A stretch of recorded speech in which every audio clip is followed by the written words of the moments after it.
আসসালামু আলাইকুম ওয়া রাহমাতুল্লাহি ওয়া বারাকাতুহু। মুহররম মাস চলছে, আর এই মাসটি আসলেই ঈমানদার বান্দাদের মধ্যে একটা আকুতি জন্ম নেয়, তা হচ্ছে আশুরার রোজা। কয়টি রাখবো, কয়টি উত্তম? সে ব্যাপারে মুহাক্কিকিনগণ বলছেন যে 3টি রোজা যদি সম্ভব হয় রাখা ভালো।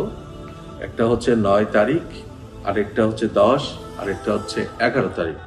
যদি সম্ভব না হয় তাহলে দুটো রোজা, 9-10 অথবা 10-11।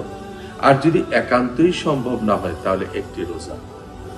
প্রিয় নবী সাল্লাল্লাহু আলাইহি সাল্লাম আশুরা রোজা সম্পর্কে বলেছেন, আহতাসিবু আলাল্লাহ, যে আমি আশা করি আল্লাহ সুবহানাহু ওয়া তাআলা আইয়ুকাফিরা সানাতাল মাদিয়া, যে আল্লাহ রাব্বুল আলামিন অতীতের 1 বছরের গুনাহ মাফ করে দিবেন।